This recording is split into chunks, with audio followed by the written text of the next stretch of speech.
Olá, eu sou Berenice Kinners e você está em mais um episódio do podcast Chá com Consciência.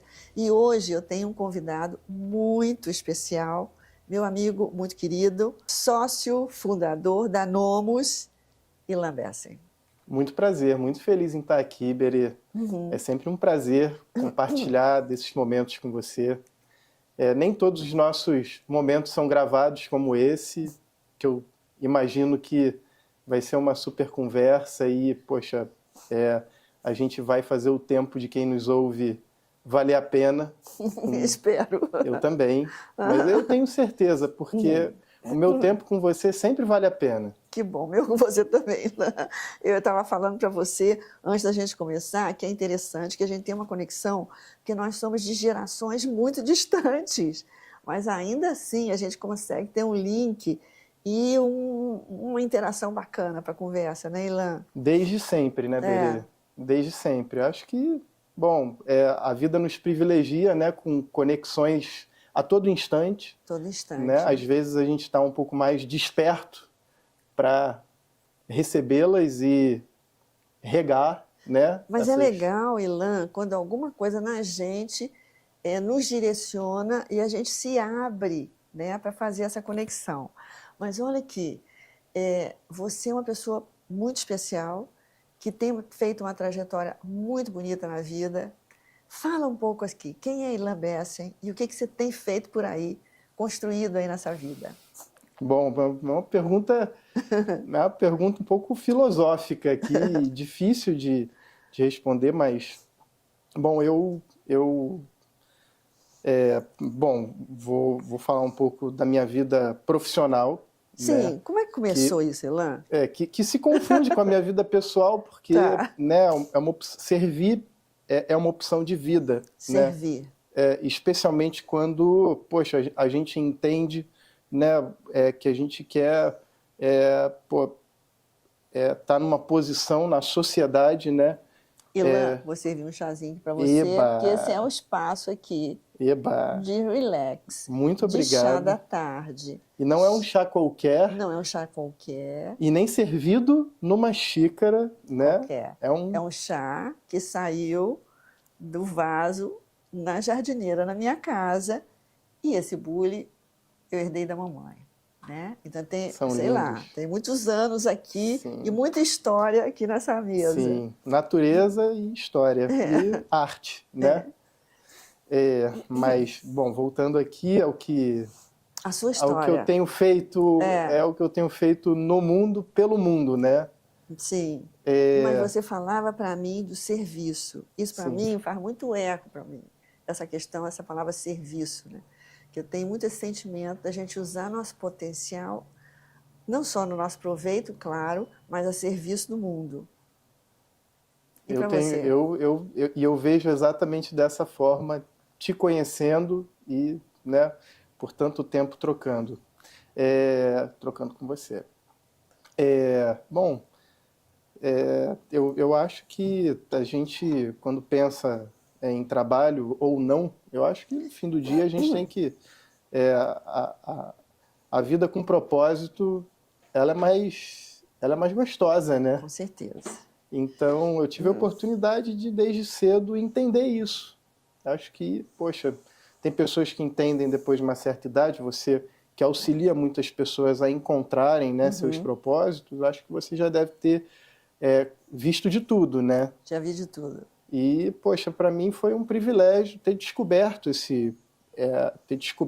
a palavra propósito e o sentido da vida. Com propósito. Isso veio muito cedo para você, Ilan? Poxa, e por uma questão de sorte, porque eu caí, né? A minha família, caí aqui na Terra, né? A minha família, o meu avô, os meus avós paternos são sobreviventes de uma barbárie humana, né? O meu avô foi sobrevivente de campo de concentração. Meu avô faleceu no ano passado, com 103 anos menos 5 dias. Que show, 3 horas. É uma impossibilidade estatística, né? Sim. Porque sair vivo de um campo de concentração já, poxa, é uma loteria. Chegar na idade, né, viver a idade, o tempo de vida, viver até quase os 103 anos, é outra loteria. E, pô, você ter uma loteria depois da outra na sua vida, as chances são, né, bastante... Então, eu tive a sorte, né, de ter vindo aqui à Terra, neto, né, dessas pessoas maravilhosas, né? E, poxa, eu desde cedo, os meus avós tiveram uma participação muitíssimo ativa na minha criação. E eles tiveram uma participação na escolha do caminho que você seguiu? Claro que tiveram essa participação no sentido da importância do propósito, do sentido de vida e do serviço. Mas e no caminho especial que você escolheu para atuar esse serviço, eles tiveram? Teve, mas não foi imposto ou direcionado. Foi o destino. Meu avô gostava de investir em ações de empresas e ele me levava, depois do colégio ou nas férias, para visitar a corretora que ele fazia esses investimentos. Ele te levava? Sim. Que legal, Elan. Então isso acabou desenvolvendo um pouco do meu interesse no assunto. Foi a faísca aí que... Mas não que isso tenha sido desejo deles, ou talvez desejo de, poxa, vamos ver aqui, né, em que área que... Assim como levar num médico pode despertar o desejo de uma pessoa, né, trabalhar com a medicina. Agora, esse foi o meu primeiro contato com esse mercado que eu trabalho, com né? o mundo das finanças. Com o mundo das finanças. E a partir daí eu tive, acho que a sorte dupla, né? De ter o contato com uma pessoa que passou pelo que passou e que pôde transmitir. Acredito que eu com uma sensibilidade não tão aguçada, mas imagino que eu tenha conseguido pegar um pouco do que ele tentou passar e tive uma segunda sorte que é saber o que eu queria desde cedo, né? Então... Ilan, deixa eu te falar uma coisa que eu pensei agora, o que você acha? É interessante seu avô, que teve essa experiência, uma experiência de quase morte, né? Ou um sentido de morte, uma relação com a morte tão próxima, mas quando você me fala que ele ia investir nas ações, me dá um sentido de uma pessoa que, apesar disso, tem uma visão de futuro.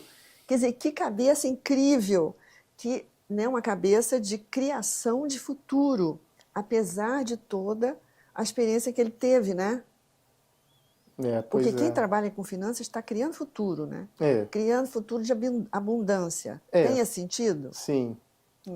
Eu acho que finanças, especialmente quando você olha a partir do âmbito de se investir, abrir mão de algo no presente, né, em troca de algo maior no futuro. Né? Finanças é uma coisa muito ampla, né? A gente pode olhar outros espectros, né? Tem pessoas que têm crises com suas finanças, tem pessoas que não podem investir, ainda talvez estejam até no lado oposto de quem investe, estão devendo e precisam pagar o que devem. Então, finanças é uma coisa bastante... Mas é verdade, eu acho que uma pessoa que teve a experiência, né, como a do meu avô, investir realmente, poxa, uma pessoa que vivia, né, no momento que ele realmente faz bastante sentido. Ele é difícil, eu fico sensibilizado aqui falando. Não, mas eu acho legal, né, Ilan? Eu até coloquei esse livrinho aqui, porque você me falou recentemente que é seu livro de cabeceira, né? Sim. Imagino que tem tudo a ver com isso, né? Absolutamente tudo a ver com isso. O Viktor Frankl traz um olhar mais técnico, né, do assunto. Acho que o propósito de vida dele naquele momento talvez fosse levar essa mensagem para as pessoas sabendo que aquele momento terminaria, né? Sim. Então, Sim, mas levar uma mensagem também, né, no sentido que eu acho maravilhoso do Viktor Frankl, a questão do poder da escolha, né? Como o tempo todo você está escolhendo, né? E como isso pode ser determinante, né? E eu acho que o seu avô continuou por 103 anos assim, exercendo esse poder de escolha, né? De uma forma positiva, né? Exato, escolha pela vida, né? Pela vida. Tem diversas passagens aqui que eu posso compartilhar que trazem, assim, são simbólicas. Compartilha. Ilan, quer um Mas, golinho do nosso chazinho aqui? claro, são muito simbólicas. Mas eu me lembro, meu avô passou por muitas cirurgias, meu avô tinha problema de pele. Ah, é? E ele passou por muitas cirurgias bastante complexas. Teve, fez uma cirurgia na cabeça grande, fez cirurgia no rosto, enfim. Meu avô passou por momentos difíceis na vida, né? Mesmo depois de tudo que ele passou. E eu me lembro, todas as vezes que terminava algum tipo de passagem no hospital, ele saía correndo do hospital. Olha. Ele saía correndo. Era uma maneira de dizer, eu quero voltar para a vida. Olha que né? bacana. Quer dizer, que sentido, que força de sentido de vida que ele tinha, né? Uma pessoa que passou por tudo isso. Quer dizer, nunca deprimiu, né? Nunca deprimiu. Nunca deprimiu. Nunca deprimiu. Bom, eu tive o privilégio de compartilhar com o vovô do ano que eu nasci até o ano passado. E nesse tempo, eu não consegui ver meu avô deprimido. Caramba! E era muito, assim, outras passagens muito simbólicas, que eu acho que são lições de vida. Eu gosto de compartilhar essas histórias, porque eu acho que histórias são maneiras da gente transmitir uma mensagem poderosa, mas de uma maneira simples, né? Acho ótimo, Ilan. E eu acho que eu tenho uma facilidade, eu gosto de ter um olhar um pouco mais, não vou dizer crítico, mas interpretativo para situações que a vida nos põe, né? E, enfim, meus avós têm 2 filhos, né? E, bom, como toda família, quando tem ali encontros de família, né? É aquela confusão, um atrasa, e o outro faz alguma outra coisa, e, enfim, normal encontros de família. Confusão e encontros de família são 2 palavras que costumam caminhar juntas, né? Enfim, em alguns momentos a confusão era um pouquinho mais acalorada, né? E aí eu via no meio daquela confusão, aquela discussão e não sei o quê, e eu via meu avô rindo. E eu ficava na dúvida, será que meu avô tá meio bobo alegre? Né? Pô, que assim, talvez ele não esteja disposto a entender o que se passa aqui nessa discussão e só está no mundo dele, né? Não. Eu falei, avô, o que está acontecendo? O pau está quebrando aqui. Você está rindo? Ele falava, tá todo mundo junto. Todo mundo junto. Que espetáculo. Quer dizer, isso é absolutamente secundário. O importante é que nós estamos juntos. Podemos estar aqui brigando tudo, mas nós estamos juntos, né? Que espetáculo, né? Quer dizer, que aprendizado como é que ele transformou toda essa experiência que ele teve num aprendizado fantástico, né? Mas, Ilan, conta um pouquinho mais de você. E eu queria saber o seguinte, eu sou uma pessoa que sou ignorante desse tema das finanças, mas eu tenho um sentido, assim, das finanças como uma certa ligação com o espiritual. Pode ser muito louco. Não sei se é porque na Índia, você sabe que eu fui à Índia 3 vezes, né? Então, tem uma deusa que eu gosto muito, que chama Lakshmi. E essa deusa Lakshmi, ela tem 4 braços, e de um lado ela derrama sobre o mundo dinheiro, abundância, e do outro lado ela derrama a sabedoria espiritual. Então, tem uma conexão, do processo de abundância, né? Abundância é muito mais que dinheiro, né? Abundância com a espiritualidade. Para você ter essa conexão, porque eu acho que uma pessoa que trabalha como você é um gerador, está trazendo para o mundo uma possibilidade de consciência, ou de entendimento, de conhecimento, de geração de abundância. Eu acho isso uma coisa importantíssima. Como é que você vê isso? Eu fico muito feliz em saber da sua importância para o assunto. Esse é um assunto que culturalmente talvez seja um pouco deixado de lado, né? Até porque a vida nos impõe muitas dificuldades, né? Mas para mim é um tema tão importante quanto cuidar da própria saúde física, mental, quanto cuidar da saúde jurídica, quanto a saúde financeira é só um lado, né? E eu acho que no fim do dia ninguém sonha em ser o tio Patinhas, né? No sentido de não no sentido de acessar ou ter o que ele tem, né? Mas no sentido de entrar no cofre e mergulhar em notas ou em cédulas, em moedas de ouro. Não é por isso, né, que as pessoas procuram, né, a abundância financeira, né? Tem uns que procuram, através da abundância financeira, acessar mais coisas, tem outros que entendem que tem o suficiente, e tem outros que não, que estão, né, construindo para acessar o que essas pessoas desejam. Mas eu fico muito feliz eu entendo que meu trabalho, a minha missão profissional, ela é de fazer com que as pessoas tenham saúde financeira. Eu tive uma alegria muito grande, eu acho que uma sorte, né? Acho que, de certa maneira, poxa, eu sou uma pessoa jovem, né? E tive a oportunidade de construir aqui um negócio junto com sócios que compartilham dos meus valores e da minha energia, né? E a gente junto conseguiu aí conquistar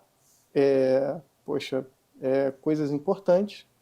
Agora, quando eu falo de ser um privilégio de servir, eu também digo que tive a sorte de escolher um negócio que, poxa, poucas pessoas, né, viam aquilo naquele momento com a importância, né, e com a energia que eu tive para fazer. Como é que começou? Como é que você começou?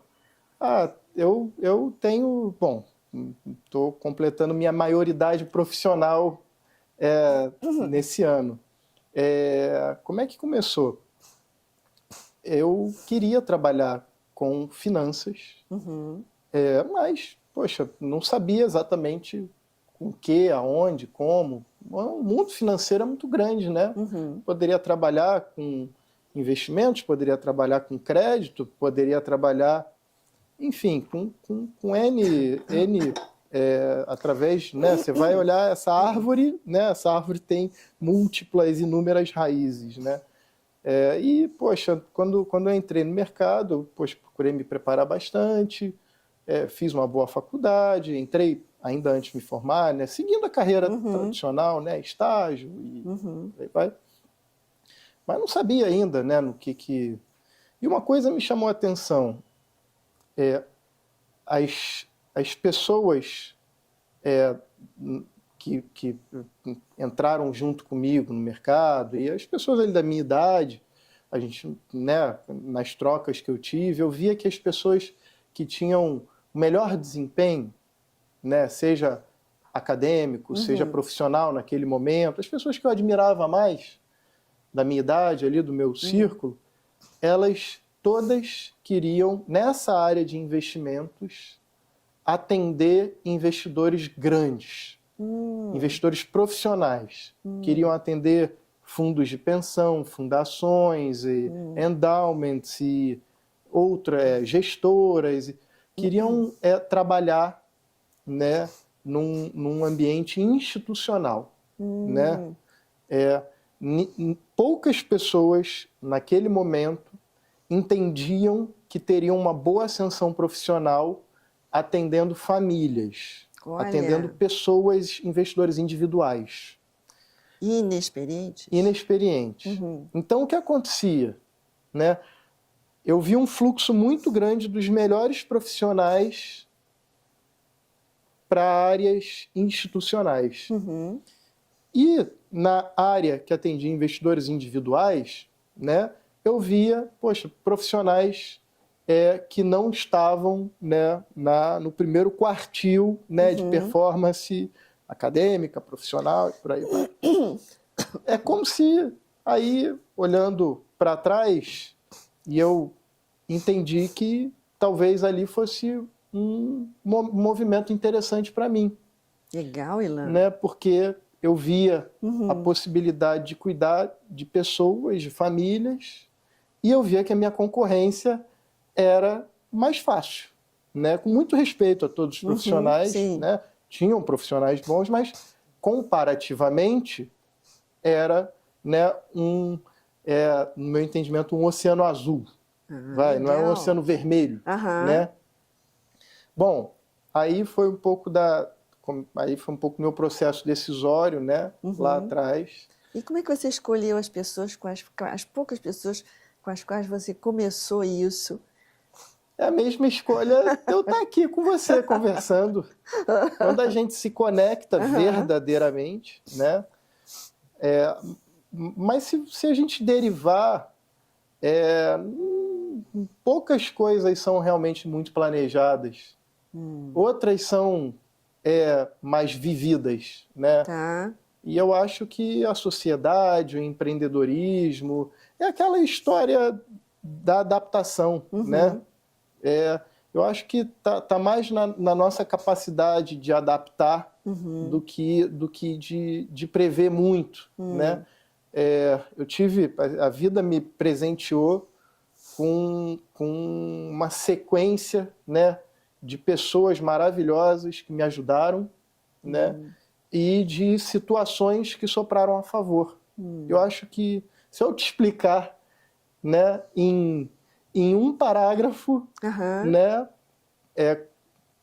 o que, né, os principais fatores que me levaram a essa posição que eu tenho hoje, né, de sócio, de um dos fundadores de uma empresa relevante. Que hoje é muito relevante. Conhecida, que presta um bom serviço para a sociedade e que está em ascensão, que continua crescendo, que tem um alto potencial. Que hoje é a Nomus. Hoje é a Nomus, né?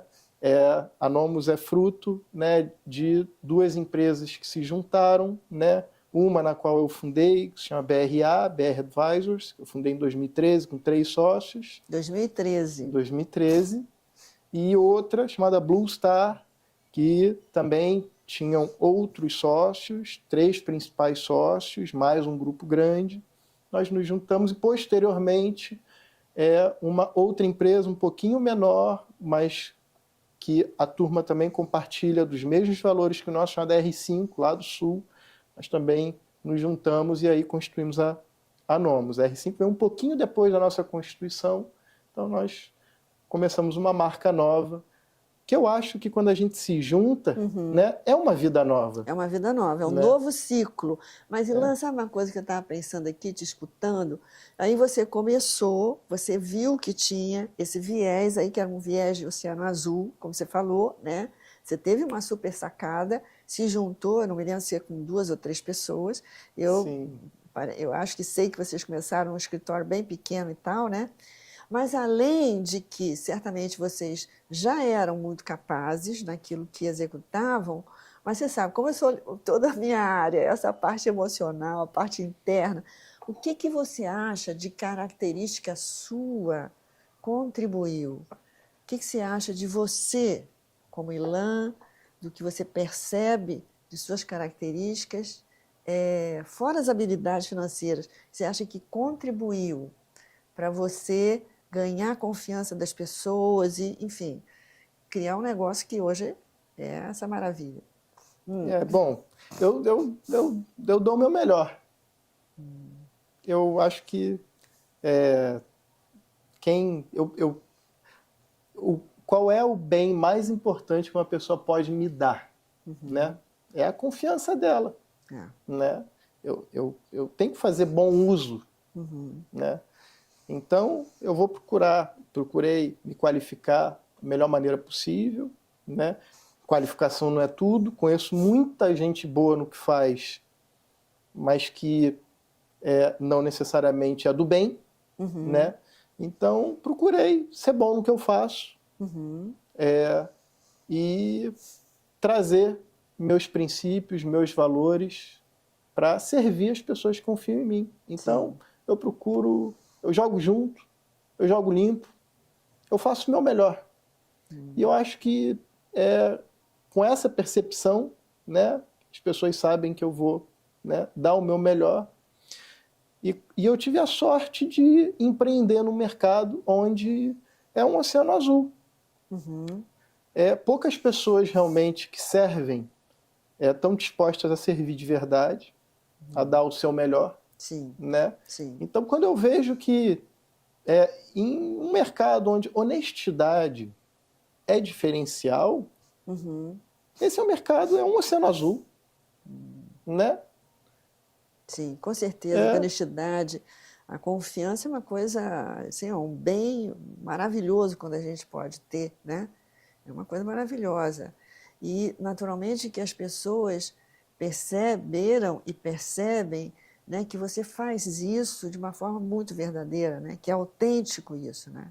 Eu faço o que eu gosto. Eu adorei essa palavra que você falou, jogo junto. Exato. Exato. Você gosta, tem prazer nisso, né, Ilan? O que é um privilégio, né? É um privilégio você trabalhar, executar, servir naquilo que você tem prazer, né? Que você se sente feliz, né? Olha, isso é um privilégio. Pois é. E aí, bom, voltando à história, a gente começa a conectar pontos, né?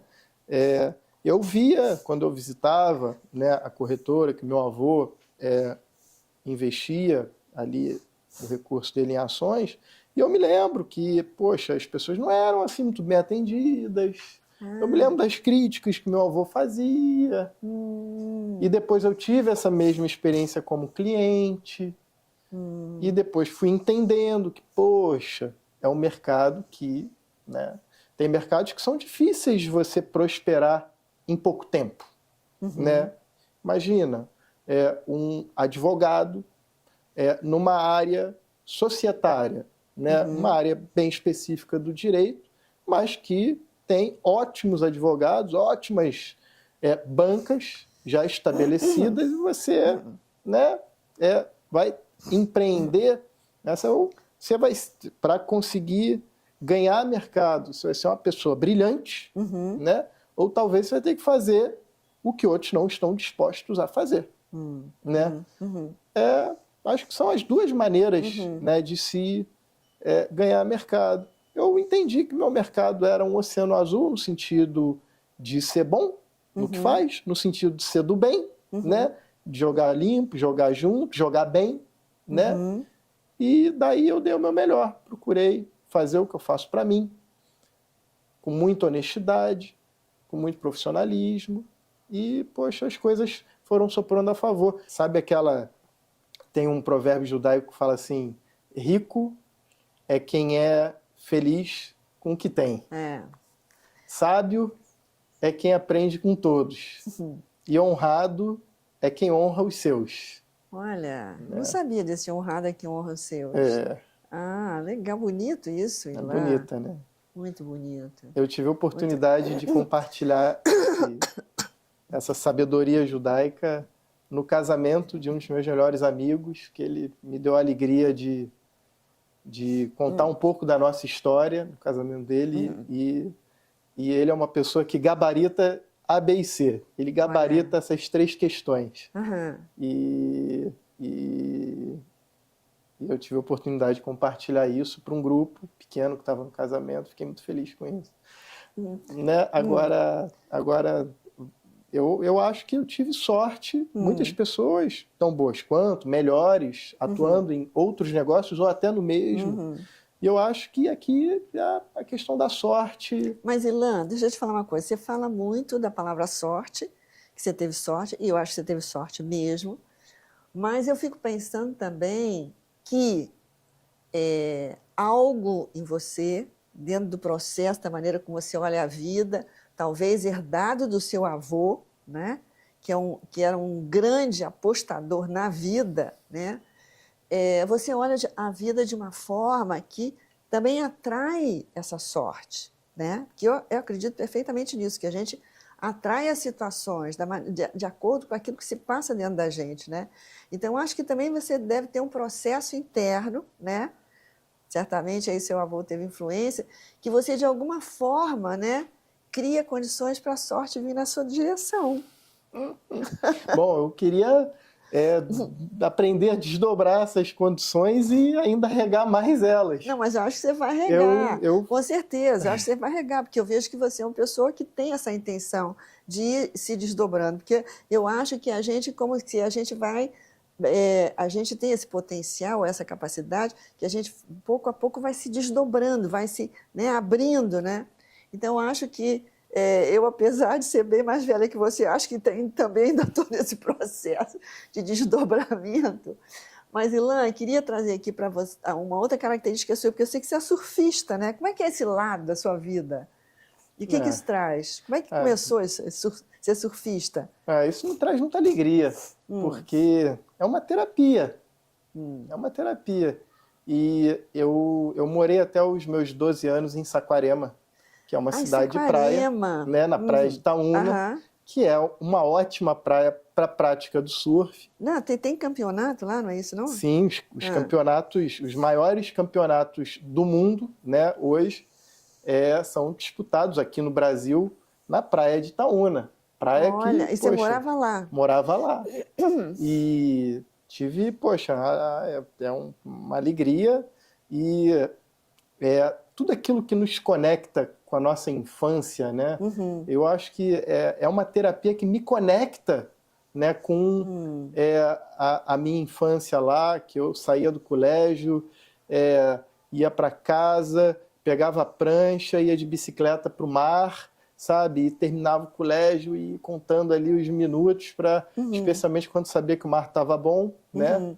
Então, aquilo, a prática do surf é um momento meu, né? Onde, além de ser um esporte maravilhoso, é um esporte que me conecta com a natureza, num sentido bem primário, né?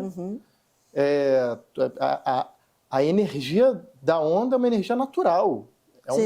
É um presente da natureza que eu estou, naquele momento, desfrutando. Né? Então, mesmo se eu não tivesse praticado, né, o bodyboard, eu pego onda com a pranchinha menor, né? Muito porque, além de Saquarema, onde é a capital brasileira do surf, né? Minha família paterna, meus pais separados, moram em Copacabana, então fiquei entre Saquarema e Copacabana. Copacabana é uma praia ótima para a prática do bodyboard, então acabei lá e cá, optando pelo bodyboard desde pequeno. Além desse meu grande amigo praticar o bodyboard, ele um pouco mais velho, acabou exercendo uma influência. Então, mesmo que eu não tivesse me conectado com esse esporte tão cedo, eu tenho certeza que quem se conecta com esse esporte a qualquer idade, inclusive se você não se conectou ainda, eu recomendo. Meu Deus, será que ainda vai dar? Nunca é tarde, pode ter certeza. Tá bom. Pode ter certeza. E é tão maravilhoso, então, se para quem se conecta hoje vai ter esse júbilo, né, que é essa sensação de alegria não programada, né, caramba, desci uma onda, a velocidade, né, aquela energia natural. Então, para quem ainda teve a oportunidade de praticar isso cedo, jovem, então, eu me conecto com a minha infância, me conecto com a natureza, faço uma terapia quando eu surfo, me desafio. Você desafia, né? sim.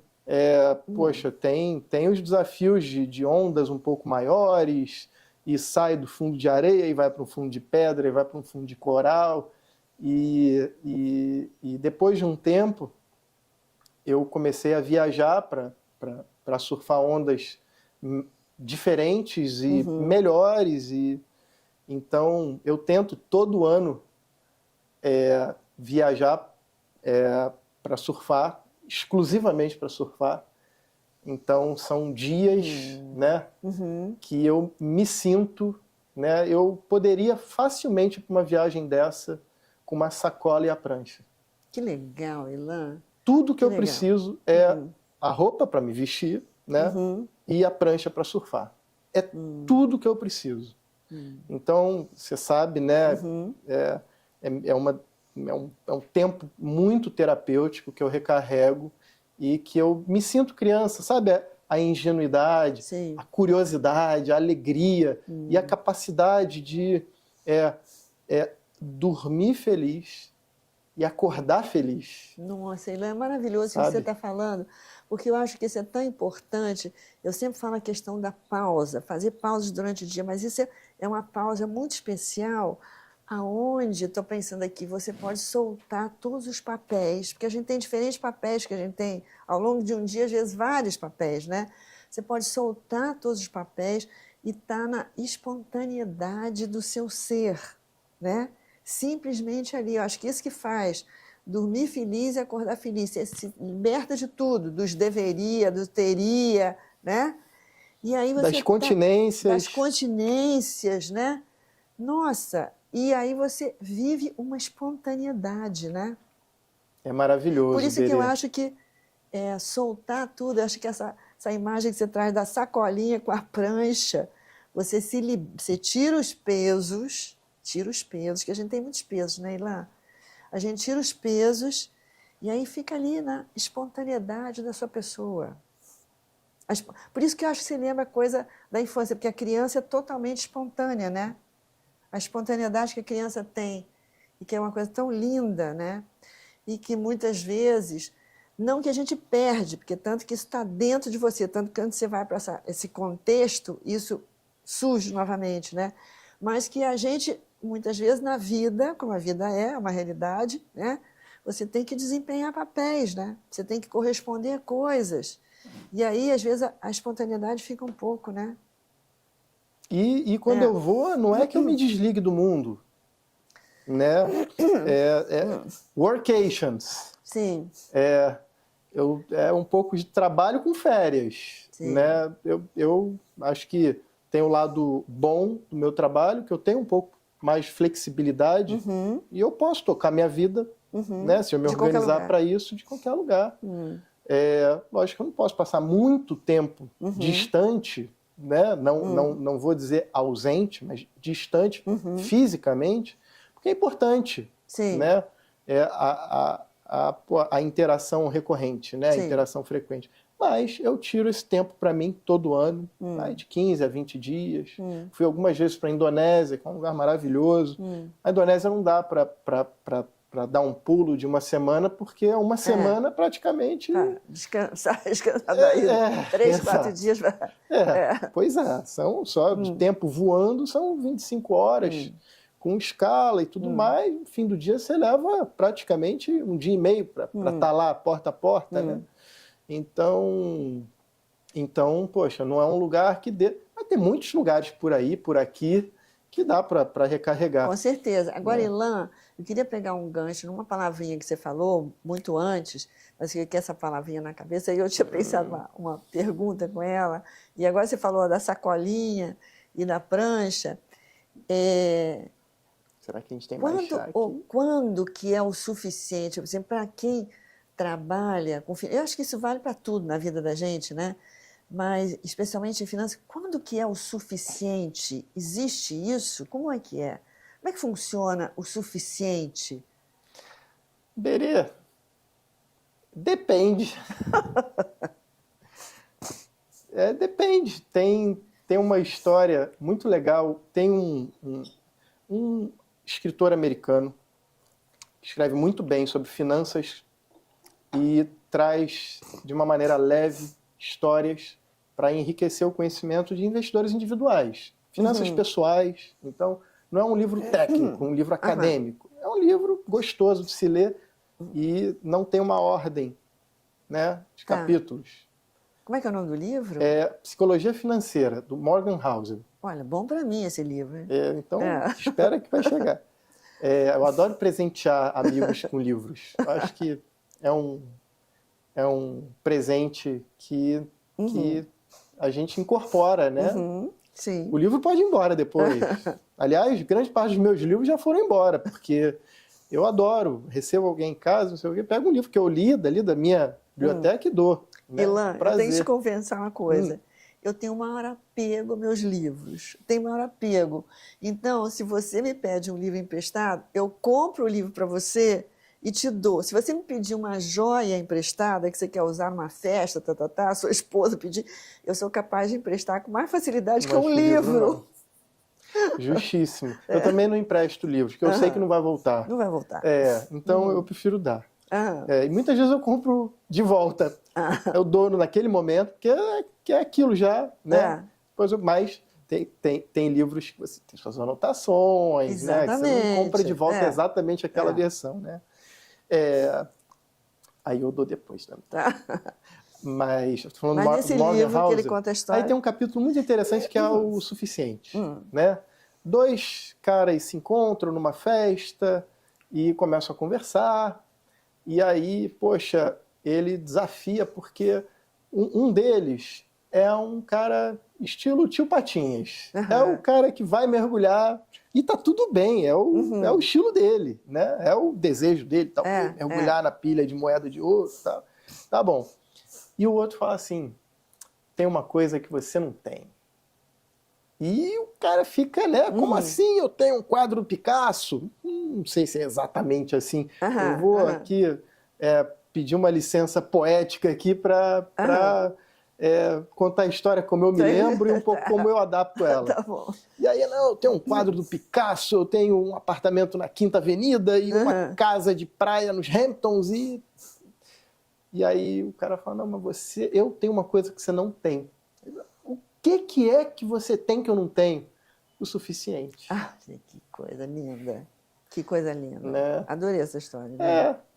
Então, eu não sei o que é o suficiente para cada pessoa. Né? Eu digo que na minha vida eu esbarrei numa situação do suficiente. Né?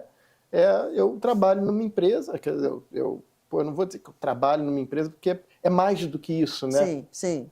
Para mim, eu sirvo a sociedade, né, através aqui da minha profissão, na qual eu tenho o privilégio de ser um dos fundadores dessa empreitada, né, junto com sócios que compartilham comigo dessa empreitada. Mas por que eu estou falando isso? No grupo, e o grupo você acompanhou de perto, né, quase que o nascimento, o crescimento, né, desse grupo, desenvolvimento, e, poxa, muitas oportunidades vão se criando no grupo, né, e, poxa, eu optei, né, conscientemente por, poxa, olha, eu sei a oportunidade que o grupo me dá e eu sei o que eu tenho, né, como desejo de vida de fazer, né?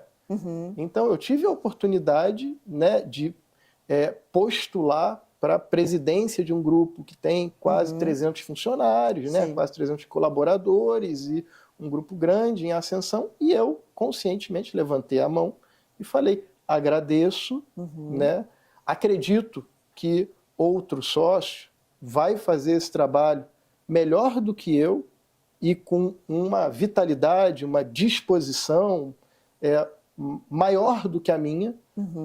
Por quê? Porque não é um cargo que eu aspiro. Né? Não é uma posição que eu aspiro. Né? Se eu assumir essa posição, eu vou acabar deixando de fazer coisas que me encantam mais. E eu vou focar no que me encanta. Né? Então... aqui está um exemplo do suficiente. Do suficiente. Achei ótima essa sua história. E legal você compartilhar. Eu acho legal as pessoas que vão escutar esse podcast ouvir essa história, porque vão fazer reflexões para as suas vidas a partir do que a gente está falando aqui com toda a nossa verdade, né? E uma coisa que eu pensei quando você conta isso, assim, do seu suficiente, é interessante que quando a gente consegue tocar esse suficiente, como isso nos liberta. É uma libertação. É uma libertação. Porque aí você fica livre para você fazer o que você quiser, porque você não está mais indo na direção. E você continua, de alguma forma, indo em direções, mas dentro de um outro estado interno, que é um estado de maior liberdade. Pô, então isso é uma coisa maravilhosa, né?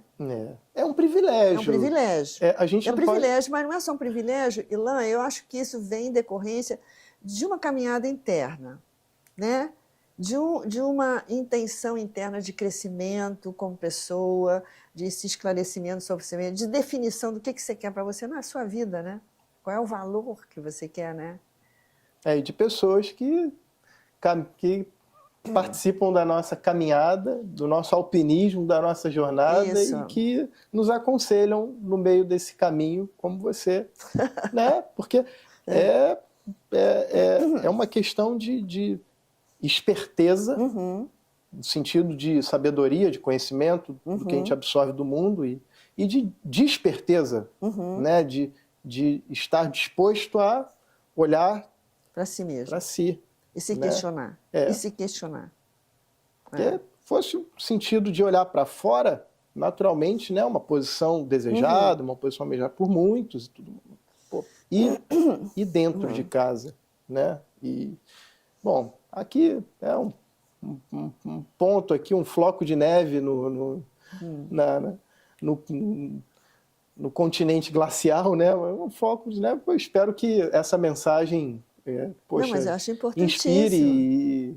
Porque o importante é que leve as pessoas a fazerem reflexões, né, Ilan? Porque às vezes a vida é tão atropelada que você não tem esse espaço de um chá, né, com consciência, onde você senta e reflete com calma sobre você mesmo e passa coisas verdadeiras sobre você. Mas eu queria te falar uma outra coisa, não sei se vai alongar muito a nossa conversa. Eu li recentemente esse livro aqui, Os Cinco Anéis, né? Não sei se você conhece. E aí conta a história desse guerreiro Miyamoto Musashi. Eu adoro o negócio de guerreiros. Eu acho que na outra encarnação foi alguma guerreira. E ele fala uma frase que sabe que eu interpreto sempre puxando a sardinha para o meu lado, né? Ele fala uma frase, Ilan, que é assim, agora não me lembro bem da frase, mas assim, que é uma coisa que um guerreiro não pode morrer sem levantar todas as suas armas, sem empunhar todas as suas armas, né? Que é uma coisa de honra, que um guerreiro não morre sem ter empunhado todas as suas armas, porque dentro dessa técnica dele, o guerreiro trabalhava com várias armas ao mesmo tempo. Então, sem empunhar todas as suas armas. Eu interpretei assim, sem usar todo o seu potencial, porque eu adoro essa coisa, né? Então, para mim fica isso. Eu achei tão lindo isso dentro dessa linguagem de guerreiro, né? Porque é um livro sobre estratégia, né? Para guerreiros, como que você está conduzindo a sua vida para você não partir antes de ter empunhado todas as suas armas, você traz dentro de você. E você sente assim, Ilan? Poxa, é um aprendizado, eu queria cada vez mais aprender, porque às vezes a gente nem sabe quais armas a gente tem. Pois é isso. Também tem isso. A gente nem sabe quais armas tem que ter. Mas eu acho que, de repente, se a gente se abre para essa ideia, né? Quando a gente se abre para essa ideia, eu acho que a vida vai trazendo também situações, se a gente tem essa escuta, né? Para essa liderança da vida, né? Ela vai trazendo a gente para condições onde a gente pode lançar mão dessas armas. Uma coisa que, bom, eu procuro através de diversas maneiras, né, obter conhecimento que me leve a saber que armas eu tenho e como usá-las. Sim. Né? E acho que é um aprendizado contínuo, né? Agora, a prova de que nós temos muitas armas, há muitas armas, a gente não sabe usá-las. Não sabe usá-las. Está no que nós, como seres humanos, fizemos no mundo. Que outro animal... É verdade, Ilan. Né? Chegou, né, na escala que eu acho que, poxa, a gente pode ver na natureza outros animais criando estruturas bastante complexas. Poxa, as formigas, você você vê uma estrutura de um formigueiro, uma história complexa, né? Exatamente. A sociedade ali organizada e tudo mais. Mas olha o que nós, seres humanos, fizemos. Né? Que potencial que a gente traz, O potencial que a gente traz. O potencial que a gente traz.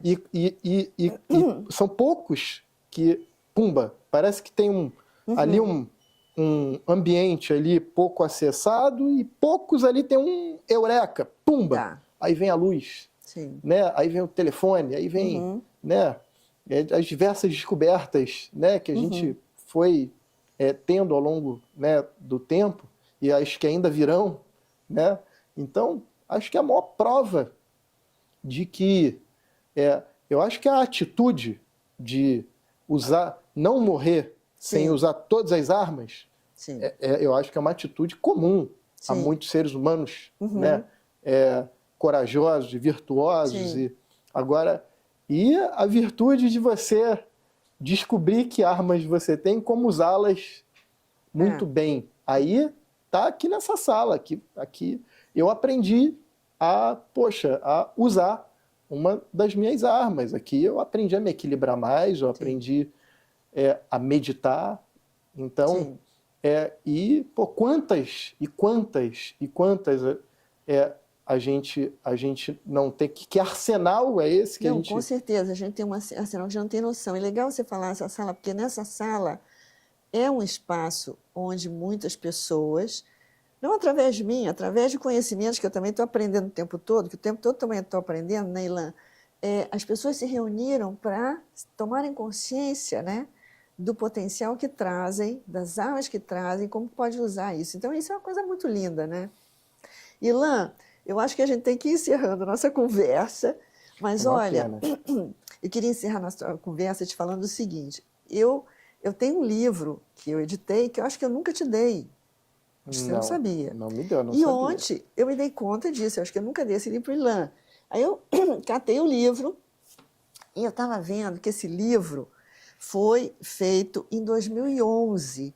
Então ele tem quantos anos? 13 anos. 13 anos. Está fazendo bar mitzvah. Olha, bar mitzvah, olha. E aí eu separei aqui para você levar. E esse livro tem uma história interessante, que eu não vou contar agora para você, que é longa, mas que surgiu assim do nada. Mas esse livro, ele corresponde, e outro dia disse isso até para o meu marido Afonso, que foi uma pessoa que estimulou a fazer esse livro, né? Esse livro, não sei se ele me representa hoje, porque eu já caminhei muito dentro de mim mesmo, no meu processo interno, e deu meu processo de conhecimento. Mas ele representa uma fase muito interessante do meu processo. E aí eu quero fazer um link aqui com o nosso chá, porque nesse livro, nessa época, porque eu tenho vários ciclos, a minha vida vai passando por vários ciclos. Nesse ciclo eu trabalhava muito e fiz muitos workshops com 2 personagens que eu criei, que é o Sheng e o Lin, que é o discípulo e o mestre. E aqui nós temos nessa coisa, tá vendo? Repare que é um pouco assim, esse estilo. E eu, durante muito tempo, durante esse ciclo, que é em torno de 2011, eu escrevi muita coisa com essa ideia, com esses 2 personagens que eu inventei. Porque eu achava que eu vivi uma encarnação onde eu fui esse discípulo Lin, esse discípulo Sheng, entendeu?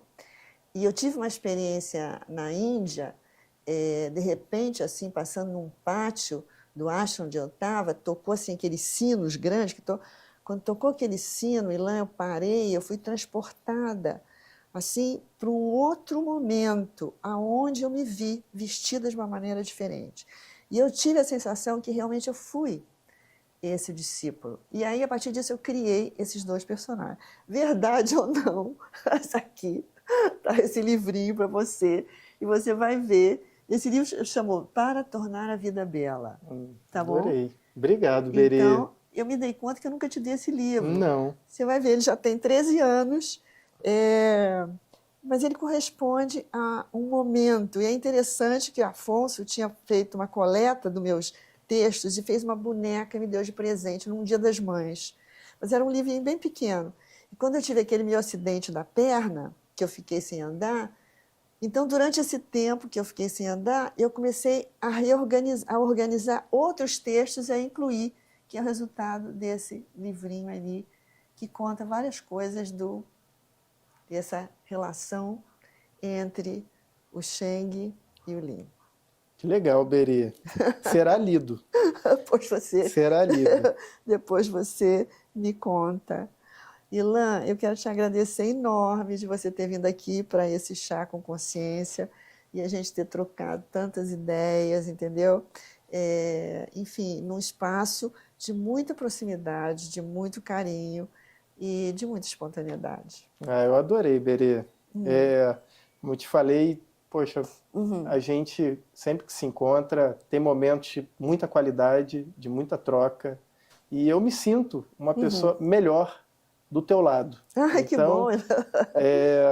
Então é um prazer, é um privilégio, é uma alegria, e que a gente faça, gravados ou não, mais encontros. Com certeza. Porque são sempre momentos maravilhosos. Com certeza. Quando falo assim, meus netos...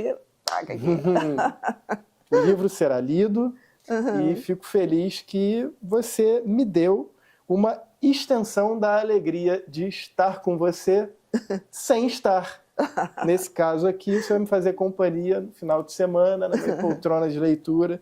Eu não sei se eu já compartilhei isso contigo, mas um dos meus hábitos mais prazerosos é a leitura. Eu tento aí ler todos os dias, e especialmente nos finais de semana. Então tem o meu cantinho que eu leio de uma maneira um pouco compulsiva, porque eu acho que é uma coisa que você tem que mergulhar, né? Com certeza. Tem que mergulhar. Então, e um hábito que eu fui desenvolvendo e que eu quero desenvolver mais. Então, será lido, será apreciado e, bom, certamente vai ser alvo de outras resenhas nossas, outras prosas boas como essa. Tá bom. Obrigada, Ilan.